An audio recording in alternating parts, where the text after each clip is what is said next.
جامع مسجد موجود ہے لیکن یہاں ایک اور مسجد بنائی گئی. اور پھر اندر میں دیکھ رہا ہوں ایک RDA کا دفتر بھی کوئی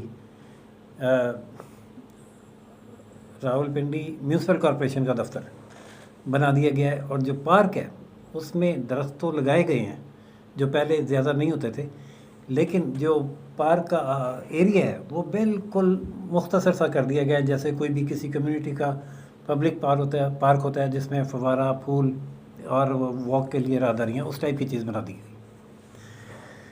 آج جب میں اس دھرنے میں دیکھنے کے لیے آیا ہوں اور میں نہیں دیکھ سکا کہ وہ لیاقت باغ ہے کدھر، مجھے صرف چاروں طرف اس کی بلڈنگز ہی نظر آئی ہیں. ان بلڈنگز کے درمیان میں سے، جنگلے میں سے میں نے اندر جھانکا تو بھی مجھے پارک نظر نہیں آیا، کیونکہ اس بلڈنگ کے بعد کچھ گز کے فاصلے پر ایک جنگلہ لگایا گیا ہے، اور جنگلے اور بلڈنگز کے درمیان کی جگہ پھر مطلب وہ دیٹ از ناٹ پارک لیاقت باغ، اور پتہ نہیں اس کو کیا گلی سے بنا دیا گیا ہے. اور پارک اندر چھوٹا سا ایک پورشن جس میں ایک فوارہ اور مجھے چند راہداریاں اور کچھ درخت اور پھول نظر آئے. میں یقین کریں اس وقت بیٹھا ہوا دل کے خون کے آنسو رو رہا ہوں کہ میرے اس شہر کے اس خوبصورت ترین پارک کا حشر کیا ہے ان پاکستان حاصل کرنے والے جمہوریت پسندوں نے. یہ وہ پارک ہے جو کبھی کسی زمانے میں انگریز کے دور میں کمپنی باغ کہلایا کرتا تھا. لیاقت باغ اس کا نام اس وقت پڑا جب جب لیاقت علی خان کا یہاں پہ قتل ہوا، وہ شہید ہوئے. اور یہ پورا پورشن جو ہے لیاقت باغ سے لے کر تاج کمپنی تک، یعنی لیاقت چوک تک، اور ادھر سے گورنمنٹ کالج اور کالج روڈ تک، راولپنڈی کا پوش ترین، خوبصورت ترین، گرین ترین علاقہ ہوا کرتا تھا. اور ناظرین، اب اگر آپ یہاں آ جائیں کسی اور صاف ستھرے علاقے سے تو آپ سانس نہیں لے سکتے. کنجسشن، کنسٹرکشن، نالیوں میں گندگی کا یہ عالم ہے کہ یہاں کا جو پانی کی سپلائی کا پائپ ہے، باہر جو پریس کلب کا سویپر ہے وہ شور مچا رہا تھا کہ پانی نہیں ہے. میں نے وہاں یہاں جو کی ایڈمنسٹریشن نے ان سے پوچھا پانی کیوں نہیں ہے، انہوں نے کہا جی وہ کمشنر کو کہنا پڑتا ہے، وہ ٹینکر لا کے ڈالتا ہے. میں نے کہا یہاں سپلائی کا پانی نہیں آتا. بتایا گیا کہ وہ سپلائی کا جو پانی آتا ہے پائپ لائن وہ بلاک ہے. اور یہ صرف پریس کلب کی بلاک نہیں ہے، اس کے ارد گرد کے سارے علاقوں کا یہی حال ہے، گندگی کی وجہ سے ہٹی پڑی. اور نالیوں کی صفائی نہیں ہوتی، سمیل ہے مستقل پورے اس ایریے میں. ایک ایسی سمیل ہے کہ میں کیا بیان کروں اپنے اس شہر کی حالت زار. یہاں کے رہنے والے کیوں بے حس ہیں، کیوں اس ایڈمنسٹریشن کو نہیں کہتے کہ یہ شہر کو، اس تاریخی شہر کو کیوں تباہ کیا جا رہا ہے. یہ وہ شہر ہے جس کی دفاعی اہمیت بھی ہے. اس سے یہاں سے صرف 10 منٹ کی ڈرائیو پر GHQ ہے، لیکن وہ والا پورشن جو ہی ریلوے لائن سے اس طرف آپ چلے جائیں تو پھر وہ کینٹونمنٹ ہے. اور یہی دو قومی نظریہ. کینٹونمنٹ کو آپ گرین بھی دیکھیں گے، صاف بھی دیکھیں گے، اور پوش بھی دیکھیں گے. اور تو یہ جو تھوڑا سا اور آگے جائیں وہاں پہ جو یہ عمار چوک ہے، اور وہاں سے لے کر کچہری چوک تک کا جو پورشن ہے لگتا ہے یورپ میں گھوم رہے ہیں. یا تو سارے وسائل اس طرف منتقل ہو گئے ہیں اور وہ وہاں صرف ہو رہے ہیں، یا جو سویلینز ہیں ان میں یہ شعور ہی نہیں ہے کہ انہوں نے بھی خود کو اور اپنے علاقے کو بنانا، سنوارنا، صاف ستھرا رکھنا ہے. بات نکلی تھی دھرنے سے، پہنچ گئی لیاقت باغ پہ. تو چلیں ناظرین آگے چلتے ہیں دھرنے کی طرف. کہ اس دھرنے کا اعلان کیا تھا جماعت اسلامی نے، اور ساتھ PTI نے ان کے ساتھ شامل ہو کر اس کو بھرپور احتجاج میں بدلنے کا بھی اعلان کیا تھا. لیکن کمشنر نے انہیں جلوس نکالنے اور جلسے میں آنے کی یا جلسہ کرنے کی اجازت نہیں دی، جس پر وہ ہائی کورٹ گئے. اور جسٹس سمن رفت نے سماعت کی کہ اجازت کیوں نہیں دی جا رہی. اور پھر جب یہ بتایا گیا کہ 2 جماعتیں اکٹھی ہوں گی تو کلیش ہوگا، مینیج کرنا مشکل ہو جائے گا، تو انہوں نے کہا کہ چلیں آج جماعت اسلامی کا ہے تو منڈے کو ان کو یہاں اجازت دے دیتے ہیں. تو کوشش کرتی ہے، لیکن اس نے بڑی شرافت کے ساتھ اپنا احتجاج اور دھرنا ملتوی کرنے کا اعلان کر دیا ہے، کہہ کر کے جو ہائی کورٹ نے پیر کو اجازت کا دیا ہے، ہم ہائی کورٹ کے فیصلے کا انتظار کریں گے. حیرت تو بڑی ہوئی اور ایک غیر محسوس خوشی بھی کہ PTI اب قانون کی پابندی کرنے لگی ہے.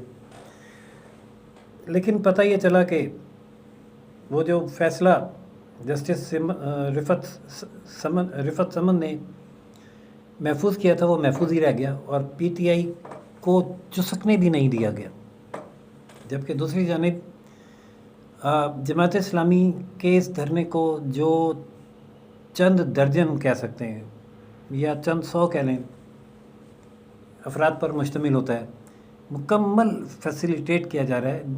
دفعہ 144 نافذ تھی جو خاموشی سے ختم ہو گئی، اور اب راول پنڈی ایڈمنسٹریشن کی جانب سے ان کو باقاعدہ پانی بھی فراہم کیا جا رہا ہے، ان کو صفائی کا عملہ بھی فراہم کیا گیا ہے جو روزانہ صبح یہاں صفائی کرتا ہے۔